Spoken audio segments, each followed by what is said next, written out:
talking about developing an engineering mindset in the classroom. I put K to 12. We'll be talking about how to do it with using STEM tools, but also just in general about how you can develop a culture of engineering mindset in the classroom. Okay. Part of the reason why this struck me as super important was at the start of the pandemic. I think the power of the engineering mindset was most prevalent when hospitals and clinics were running out of personal protective equipment. You saw companies, especially around 3D printing specifically, come to the forefront with ideas and engineering design ideas mainly about how to create alternative PPE equipment using this technology. And so that was super cool to see happening in the real world, solving a real world problem. And I kind of started looking deep into this topic and how do we develop this in classrooms starting as young as elementary school, right? So we saw these people come into forefront, developing this equipment. You know, some of it didn't work well, going back through the process, which we call the engineering design process, and making these alternative and solutions to actual PPE equipment. So this was just one of the ways that I saw it in the world. And once again, something we want to promote as much as possible. Now, before we talk about engineering mindset, let's talk about what STEM is, right? And I'm not going to give you a lecture on STEM. We know STEM stands for science, technology, engineering, and math. But in order to make the engineering mindset a part of the culture of the classroom, right? This E in STEM, I like to rearrange these and make it really simple to understand what you can do with technology to bring it into the classroom and develop this mindset. So when I talk about STEM, I talk about how do we use STEM tools? How do we use things like 3D printing? How do we use things like robotics to teach or bring subjects to life? How do we use them to teach science? How do we use them to teach math? How do we use them to teach other subjects, right? And in that process, how do we develop an engineering mindset with students? And I think if we can do this, this mindset is going to take these students not only to do greater things within the classroom, but also outside of the classroom as well in their own lives. Let's talk about engineering mindset. What is it, right? Well, we know engineering is applying science, math, and practical knowledge to solve problems, right? Whether it's smaller problems or problems to improve humanity, things like the personal protective equipment during the pandemic. And then mindset, right? The ideas and attitudes with which a person approaches a situation, right? And so you can approach that situation by using something like the engineering design process. Now, sometimes these get confused, right? You think of the engineering design process and then engineering mindset, and some people confuse those two. Well, the engineering design process we're going to talk about, it's part of an engineering mindset, but it's not the other way around, okay? So the engineering design process is embedded in an engineering mindset, okay? So it is really one of the most important parts of it, and we'll talk about that process here in a second. So the other thing I wanted to mention is the engineering mindset does not mean pushing students into engineering careers, okay? So we don't want all students to be engineers. That might not be what they're interested in. It's more the mindset of how, once again, they approach a problem and deal with that problem through something like that engineering design process, okay? So one's a mindset, one's a process. The mindset is important for business, obviously science, psychology, et cetera. So this is something that they can use when they're solving problems in the classroom, but also solving problems in their personal lives, okay? So first thing I want to do is put a little poll forth here. It was going to go down that row, but I do have some elementary. So I'll go ahead and stop it here. And I think just something, I'm going to go ahead and I'm not going to share the results with you. Most of you put all of the above, but elementary was selected as well. And I completely agree. I think, you know, most people don't think of developing an engineering mindset in elementary classes, but you most certainly can do that and should do that if it's something that's interesting for you as an educator, right?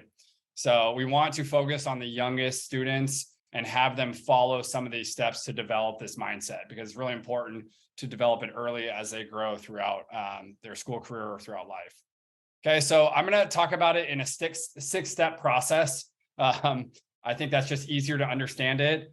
And then, you know, we'll talk a little bit about how you can apply it to different products like robotics. Okay, I have an example of a robotics kind of way to apply it. Okay, so the number one way to step one is to identify as engineers. Okay, you can see the little engineering design process on the side here, but really you can do this in a very simple way, is build a classroom mission statement, right? And this is one that we found online, but It's we are engineers who build, design, work together. Our team, never give up, care for the environment, are imaginative, problem solve, use tools, and keep trying. I know that's a lot. That's a mouthful. You can simplify this, but if this is portrayed somewhere in the classroom on the walls, and it's something that the students are looking at on a consistent basis, they're identifying as engineers, which is really important for them when they're going and solving problems, right? We want them to first and foremost think about themselves as engineers. I think there might be a couple chat things in here. Does anything come up here? Okay, gotcha. I think there's Hannah and Preston were just mentioning a couple things. So first, step one, identify as engineers. Step two, consider real world problems, right? That's something we definitely want to apply when we're developing an engineering mindset in the classroom, right? Because we want empathy from the students, right? So in order to get this buy-in from the students, they must be able to relate this topic or problem that's at hand and care for it, right? Maybe have passion for it to solve the problem. So one of the ways you can do this, and one of the ways we do this in our curriculum platform, mystemkits.com, with some of our design challenges for 3D printing, is use stories, right? To tap into that empathy for students. So instead of just a blanket problem you're trying to solve, maybe do this problem with a story tied to it. And not only just a story, but maybe a story that adds some diversity element into it as well to cater towards a specific group of students in front of them, right? Or in front of you. Okay, so step two, consider real world problems. Okay, step three, follow an engineering design process. Now, I had mentioned engineering design process is part of the mindset, right?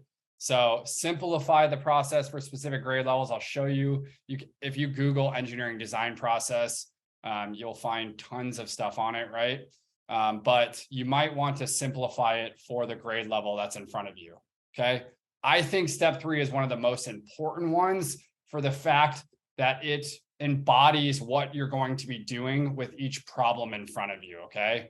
So it's supposed to be a simple approach for students to solve any and all problems, right? Make it easy and consistent. So I'll give you some examples of the engineering design process for different grade levels, right? This could be an elementary one, and you can even simplify it further than this, right? So the elementary, and this is something you could put in your classroom as well, along with the mission statement, to talk about or showcase this process. So students are going through it on a repeated basis when you bring problems to the table, right? So ask, imagine, plan, or create, right? And improve, right? So you can simplify this to maybe ask, imagine, create, improve, right? So this process, once again, is something that elementary students can go through, like engineers will go through when they're presented with a problem in front of them, okay? This might be one that you could use for a middle school, right? Or even a high school, where you make it a little bit more complex of a process, but still, once again, you can see the flow of how you go through this process. So it kind of comes back around, once you get to improving whatever this design or solution that you're trying to solve is, you might need to improve it and then go back to the drawing board and go through this process again, okay? So once again, develop an engineering mindset for any and all problems that you present to your students in your classroom, okay? Hannah had mentioned something that if any of y'all have a classroom mission statement, please type it in the chat. That would be awesome. I would love to know what that is, okay? Step number 4, teamwork makes the dream work, right? So at the core of an engineering mindset is collaboration, right? You want to have a process. You want to have this mission statement. You want students to identify as engineers, but you also want them working together, right? When students collaborate, they learn from each other and they bring a diverse set of skills to the problem at hand, okay? The other thing that I love about getting students collaborative or in groups, right, is that students will naturally take on the skill set or role that they're powerful at, right? So if you put a group of students there, right, someone is going to take that leadership role. Someone is going to take a different role, right? So they naturally kind of fit into the roles that are in front of them. So collaboration should be the key if you want students developing this engineering mindset. It's going to happen in the real world, and it can happen in the classroom as well, okay? Number 5 is obviously to apply math and science, right? So if we're solving problems, right, and we're going through that engineering design process that I mentioned a couple slides back, right? When we're getting to defining the problem or coming up with solutions for the problem, we want to use what we know in math and science, right? This is a means to solve problems in a way that makes sense using concepts we already know, right? So I put a little example on here. If we're doing a challenge on building a rover for the moon, we know from science that the moon's gravity is 1/6 of the Earth, right? So what that will play a role in how we build it. Okay. So you always want to apply what we know in math and science to solve the problems that are in front of us and develop that mindset. Okay. Step number 6, and the final step of the process, is to envision, evaluate, and persist. I kind of combined a couple of steps into this, but envision different solutions, right? So there's no one answer to the solution at hand, right? There could be multiple different ways to envision a solution to a problem, right? You want to evaluate your solutions, right? And iterate them. So you can do this just by building them and testing them, or with data, right? So there's tools that allow us to take something, a problem we've solved or a product we've built, and test them, or use data to test them, okay? And lastly, you want to persist and learn from failure when your solutions don't work. This is extremely key. We talk about failing forward with the engineering mindset. You rarely are going to solve a problem the first go, okay? So we want students building perseverance, building grit, learning from their failure, but having the power to go back through this process and create an alternative solution to these problems. Okay. So once again, I just want to put these out here so you can see the different steps of developing, once again, an engineering mindset for students. Okay. So something as simple as putting a mission statement on the board so students can consistently see themselves as engineers and feel like engineers, right? Consider when you're presenting these problems you want them to solve, consider tying them to a real world problem or something that's relevant to them in their lives, right? 3, follow a process, right? That's another important thing that can be put on the wall in a classroom, something that they know they can go back to time and time again when they're faced with a problem in order to solve it. And then get them in groups, apply what we know in math and science, and then envision multiple solutions, test them, and try again or persist, okay? So these are thank you, Hannah. I know Hannah and Preston are putting a lot of comments in the chat box, so thank you for that. But these are 6 steps, easy steps that you can do in a classroom environment to really help develop this engineering mindset. Now let's talk about, I know when we talk about technology and how do we apply it to that, things like 3D printers, right? So we have Robo 3D printers, which is one of the products at Boxlight STEM. When you're developing an engineering design process, it's very easy to think of 3D printers as a way to do that, right? So you could say, hey, we have a problem in front of us where we're designing a catapult, for example. So we ask and define what is the problem we're trying to solve. We can create physical prototypes in a 3D modeling software, use our 3D printer to make them and test them, right? And then if they do not work, we can redesign them, learning from our mistakes, and test them again. But how do we do that with technology like robotics, right? Maybe it's not quite the same as developing physical prototypes. Okay, so let's take a really easy example. Now, I told you in that first slide about how we envision STEM, right? We envision STEM on taking technology, applying it to core subjects, and developing an engineering mindset in the process, right? So if we want to use robotics to teach a subject correlated to science, so let's take a topic, planting trees in physical science in kindergarten, right? We can then consider a real world problem to tie it to, right? Why do we need to plant trees as kids, right? Because humans are cutting down trees to build houses faster than they're planting more trees, right? Very simple problem, right? Not simple problem per se, but simple to understand. So it's leading to less and less trees every day. So we need to use this robot to find a way to plant seeds in a quicker way, more than humans are actually going to do or plant seeds because of, how slow they are to actually do it or whatever it may be. Okay. So that's just a way to tie it to a real world problem that students can get behind. Okay. Now you follow the engineering design process, right? So what is the problem? We've defined it. We said that humans are cutting down trees faster than they're planting them. So there's not enough trees. Okay. Then students can imagine and discuss between each other different solutions to this actual problem and brainstorm it. Then they can take what they've brainstormed and apply it to the robot, right? So when you're planning and creating in those 2 stages, you're actually developing coding, for example, to tell this robot to actually be able to plant seeds in a specific pattern. Okay. And then if that does not work as planned, then you can go back, improve, make your coding designs better, and then go back through that process, right? So using teamwork, working together to code and develop a robot that can plant seeds on a grid continuously. So these are ways that, once again, you can plan and create in here by creating maybe a manual grid of it before you go to code in our coding platform. Or you can just do it manually and students can act out what you're putting with the actual code in this manual environment that you see in the center here, okay? So you don't even necessarily need to use a robotics product in its infancy, or if you're with younger students, okay? And then step 5 to 6, apply math and science, right? So always want to be considering this when we're designing solutions. That's just a part of that process, but apply math and science when you're coming up with solutions to the problem at hand, okay? Well, a couple things just want to mention, once again, is just cores to this mindset that I think are really important.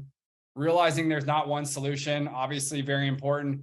Thinking about the stakeholders for the problem, developing a way for students to connect to who they're designing this problem for, and being okay with failing forward, right? So we want students, struggling, failing, but also being able to go back, build that grit and perseverance and solve that problem maybe the second, third time around, okay? A really cool way that another story I wanted to mention just before I get out of here, as we're getting kind of close to the time frame here, is a school that did a really good job of developing an engineering mindset with students using 3D printing. Now, this is a school in Massachusetts and a teacher by the name of Annie Johnson.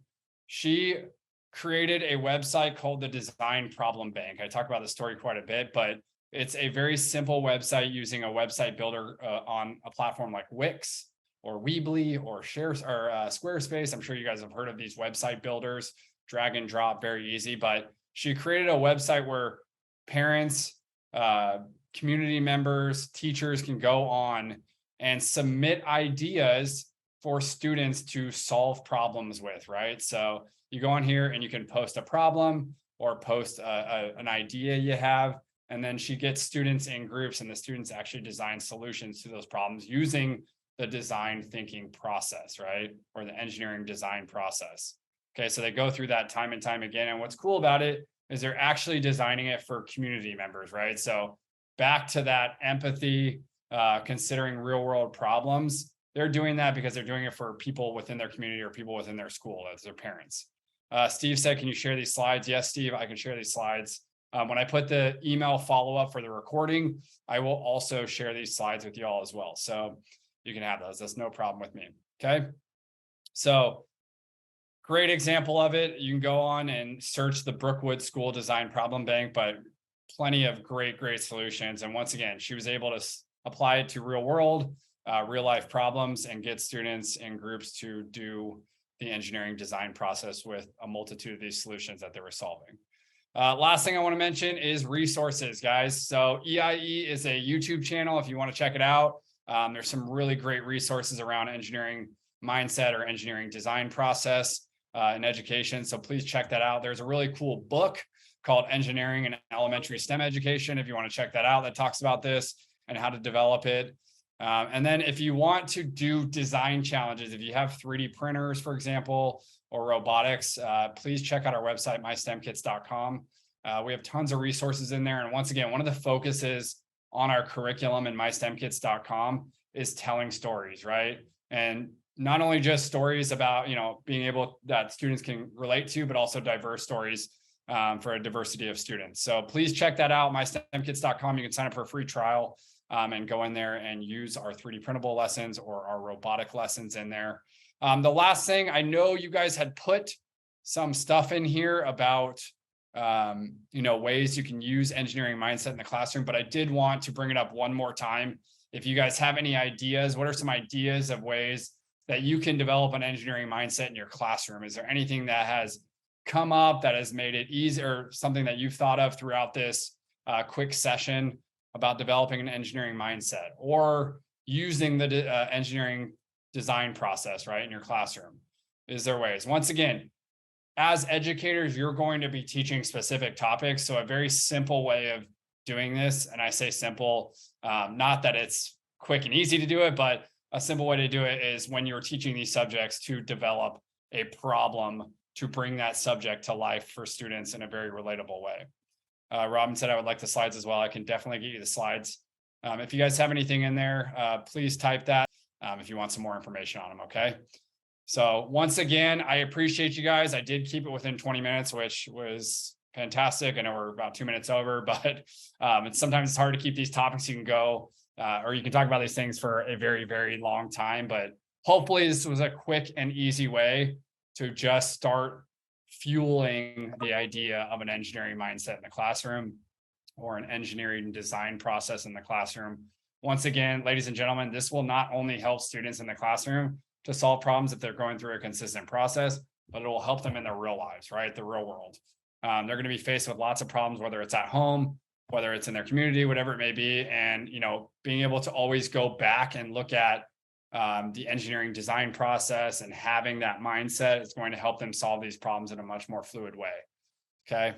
Someone, Marco said, asking the five whys, sorry, fifth whys, asking the 5 whys, ask why 5 times, they can help solve solutions or show. I love that. Marco, great response in there. This is another amazing way to develop an engineering mindset is continuously asking students why, right? Making them think deeper than one why. Okay. So, if they're trying to solve a problem, why that solution? Oh, because of this. Why? Because, and they just keep going down the rabbit hole of having to think deeper about the problem that they're solving. Great one. Steve said, thank you for all the help. Look to an email. Yeah. Okay. Thanks, Steve. Appreciate that. All right. Thank you all. Yeah. JC put a heart. Hopefully that was around Marco's comment here. So thank you guys once again. If you have any questions about any of our products, please reach out. Here's my info here. This is something I just put on the last slide, but please feel free to reach out. I would love to chat with you all about this. And once again, if you want to attend more of our sessions, go ahead. I don't know, Hannah, someone can type in the chat box where the page is for future sessions. We have a session coming up next week on using or about coding and introducing coding. So I think she's putting a link in there. So go ahead and copy and paste that link to our next STEM Wednesday. Sorry, I blanked on it. Yes, unplugged programming. So please attend more sessions. We'll be talking about more topics. And once again, thank you all for your time. And thanks for coming to this session on engineering mindset in the classroom. Appreciate you all.